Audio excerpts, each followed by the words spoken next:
Mike Barber, thank you so much for taking some time out to speak with us. You guys have not stopped through all of this. You've definitely stayed busy. Let's start with where you're at right now. What can people be expecting now? What's available from Parks, Rec, and Tourism? Well, it's been an interesting last few months, of course, and we've really, our staff has really stepped up big time, and we've been very proud of them. And I know it's easy to be said, but I think it's really shown to the community as well as to other staff that Parks, Recreation, and Tourism is an essential function of the city. We, for the most part, never shut down, never really stopped any of our interactions. We definitely learned new ways to do business. Um, we are unique in our department that housekeeping comes under us. So Yeah. with everything that's been going on the past few months, housekeeping most certainly has had even more so point of emphasis, and especially with aging infrastructure like we have in many of our facilities, just to make our staff, our citizens feel safe and feel comfortable in those settings. So our parks have remained open throughout. The grass has needed to be cut, needed to be trimmed. Our equipment has needed to be repaired. Our projects have needed to go on, and our staff has stepped up big time when it's come to that. We've also, within our housekeeping department, put in a response team that when we have potential cases or potential positive cases, just on the right way that we should be handling the cleaning and disinfecting of our facilities, the downtime, the ventilation, every part of that, and making sure places are cleaned. High touch areas have, from day one, have been hit a lot more often, sometimes as much as every couple of hours. In elevators, different walkways, different, it's most certainly in restrooms, door handles, things that we never really thought so much about before. Yeah. But now with our new normal, which I think we all are kind of despising that term, but it is what it is when it comes to that. So we've had a lot of different ways that we've had to go about conducting our business. We had a lot of our staff throughout this on some of our facilities that were closed down originally, like our community centers.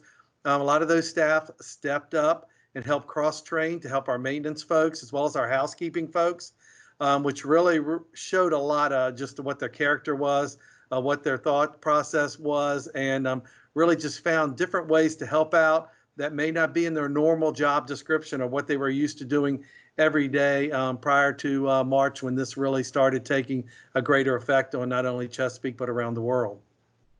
I think a big thing that's come out of all of this is everybody kind of realizing what's important to them.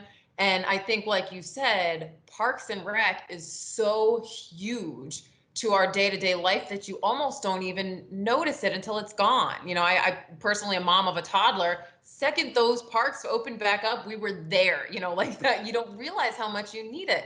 And especially with all the housekeeping services. So anytime a resident steps into a city facility, they're being kept safe and healthy thanks to your staff, which is amazing.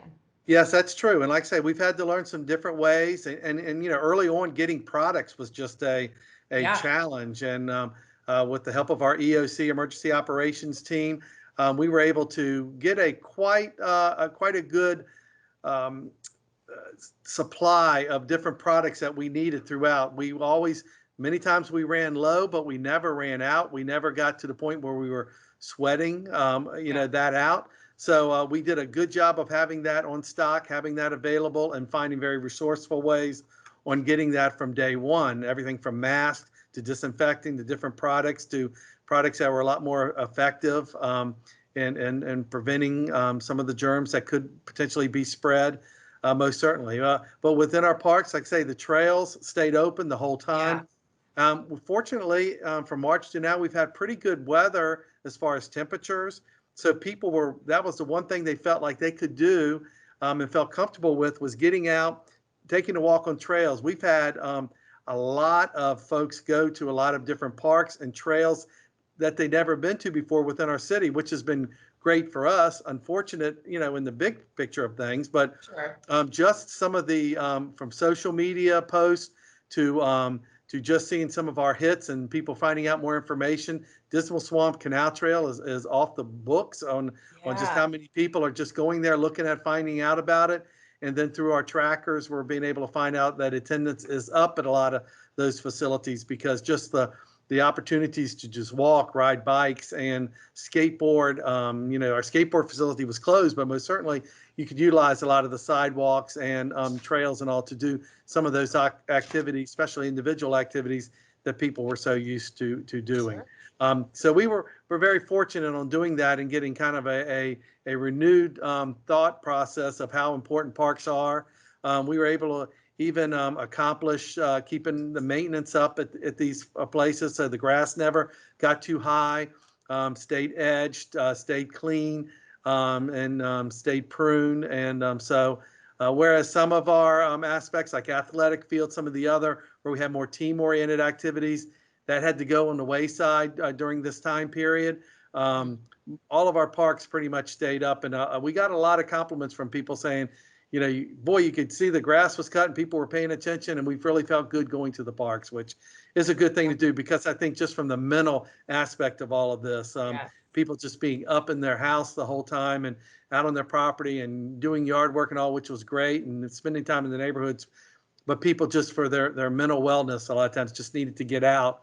And parks were a great escape for folks, and we were glad to Absolutely. help provide that service. And we've got so many unique different parks within Chesapeake. It's really worked out well that you could go to a more urban park setting or a more natural setting or a more walker type of setting, and just a lot of different variations within our park system, which we've always tried to promote as being very unique to Chesapeake. Yeah, Battlefield Park was my sanity throughout this whole thing. That was my plenty of room for social distancing outside, beautiful. That was my favorite. So, Mike, tell me about some of the projects that you guys have going on, because that has not stopped. We're still working our way towards future improvements. Oh, yes, we are. And our Jewel, our Splash Park water playground at Yeah. Western Branch Community Center, it is just about completed as we speak. It would not be eligible to be open yet under the governor's guidelines. However, we're hopeful that maybe sometime later this summer or early fall, we can get that open up and give people at least a sneak peek of what is to come on that. We're very excited about that. Yeah. Again, within a couple weeks, that should be complete and ready to go. And it'll just be another jewel for Western Branch. Also in Western Branch, the phase 2 of our Western Branch Trail down Tire Neck has now been completely asphalted.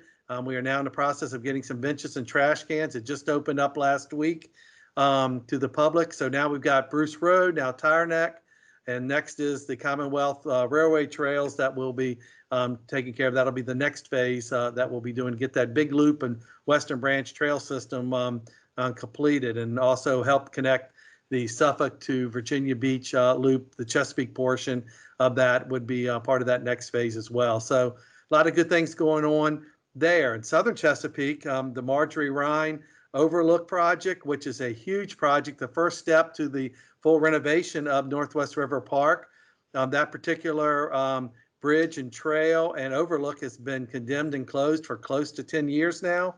Wow. So it is now being renovated. It's a huge project going through the swamps and through the wetlands out to seeing a beautiful overlook on the Northwest River. That'll be completed later this year, but like I say, right now it is in full progress of being renovated and reconstructed and widened, and it's just going to be a wonderful thing that we can open up later this year. We've added a new playground at Elizabeth River Park, which we're very excited about. It was the only part of that park that was not renovated when we did that a few years ago, because it was in such good shape at that time. But now it got to the end of its life expectancy. So that was replaced during the last few months. And we also got a couple projects that had been approved that we're now starting in design. The Arboretum House is going to be redesigned and renovated, as well as Heron Landing Park in the Indian River section of the city. That has now gone to the design phase. So we got a conceptual drawing that we worked with several groups, Friends of Indian River, as well as several other groups throughout the city, helped us plan that park. So now we're taking that conceptual drawing and putting that into real life design and hopefully construction with that later in this fall and early spring. So a lot of good things are going on, and a lot of other new things that people will be able to enjoy are right on our horizon. So we're excited about that as well.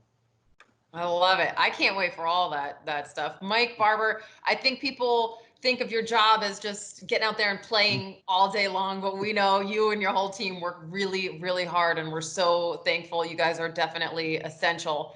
So thank you for giving us an update today. We're going to send people to your Facebook page, the Parks, Rec, and Tourism Facebook page, which has been incredible throughout all this. And of course, all your web pages to check out all the programming's available, still available this summer. Right. I would like to mention July is Parks and Recreation Month. So Yes. we are having a couple contests and all on our social media. We're having Trivia Tuesdays where we do some trivia questions about some of the virtual programming that we've been doing over the past few months. And people can answer questions and win some little prize packs, and that'll get them into the parks as well to if they can win that. And also, we're trying to get over that 10,000 person likes on our Facebook page, and we're so Okay. close to it.